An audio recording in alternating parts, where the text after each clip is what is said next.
Shawnee. Welcome back.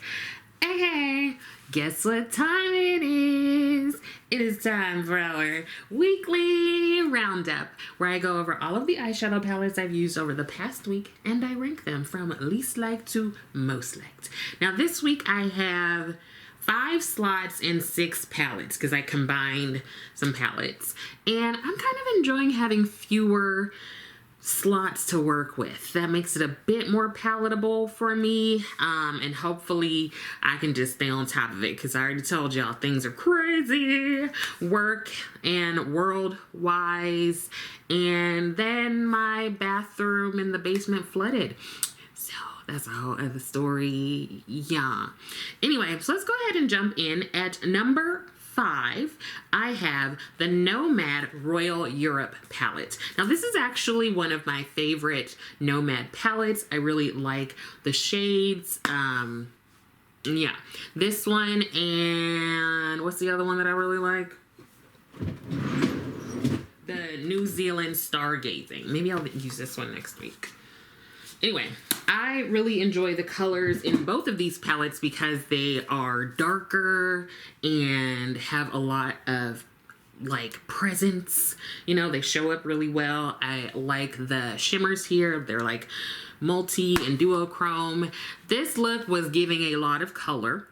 Yeah, that's all it was giving, was just all kinds of color. I was like going for the Natasha Denona like Circo Loco look. It was a little Loco and a little Circo in there too. Anyway, so that was at number 5. At number 4, I have the wonderful Patricia McGrath, and this is the Divine Rose 2 palette. I did something super simple with this look. It was for work. I can always rely on Miss Pat. And did y'all hear? Tracy had told me that Pat McGrath is going to be working with Louis Vuitton as their like creative director of Louis Vuitton's first makeup line. This is what I'm telling y'all.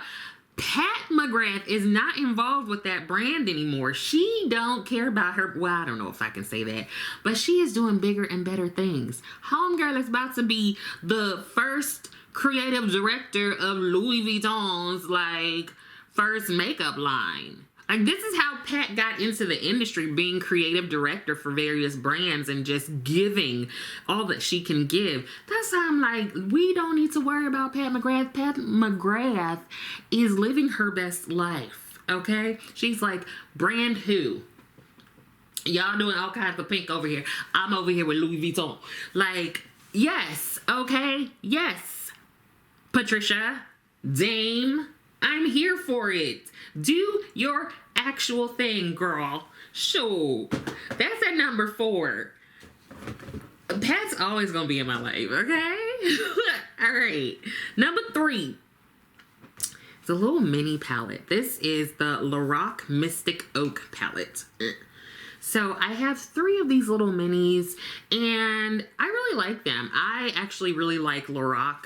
I would say that if I were to compare it, they're like a lower cost Viseart, but Viseart just hits it out of the park for me. But I do like Lorac. Some of their palettes had been like staples until I decluttered them. These little ones, like I said, I have 3 of them. They're getting old, so I can see that they're maybe on their last leg. I'm going to keep using them though until I can't. And that was number 3, another work look.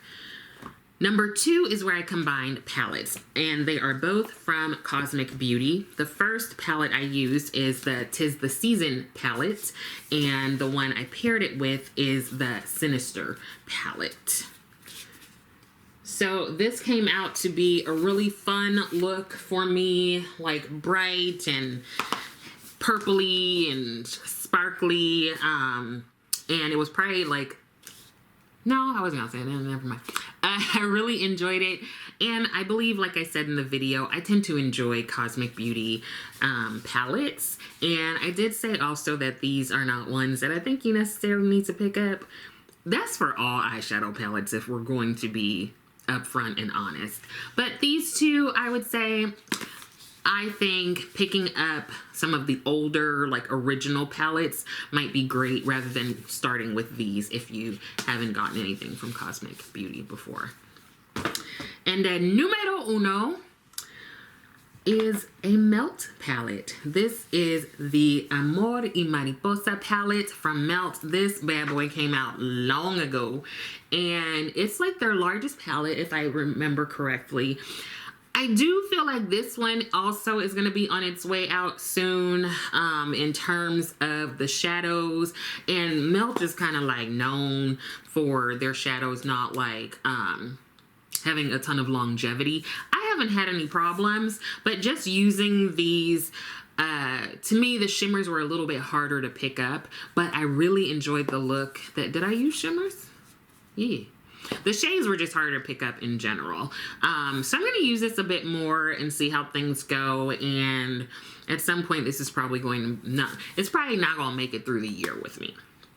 So that is it, okay? Yeah. I did not use Cousin. I did not use Danessa Myricks this week. I almost did. And then I was like, I said in my last video I wasn't going to. That's the only reason. But I miss her already. She's got to come back into my life. So we'll see if this coming week I use any Danessa Myricks products. But I am happy to say I didn't lie to y'all or myself. So let me know what you used this past week. Let me know what you're going to use this coming week. I think that's about it. Also, let me know if there are brands or colors or shades or palettes you would like me to pull out and use, and I will do my best to do that. I hope that some of this was helpful, and I also hope you are continuing to take care of yourself. I would love it if you liked the video, and I would love it even more if you subscribe to the channel. Thank you so much for watching, and I will see you next time.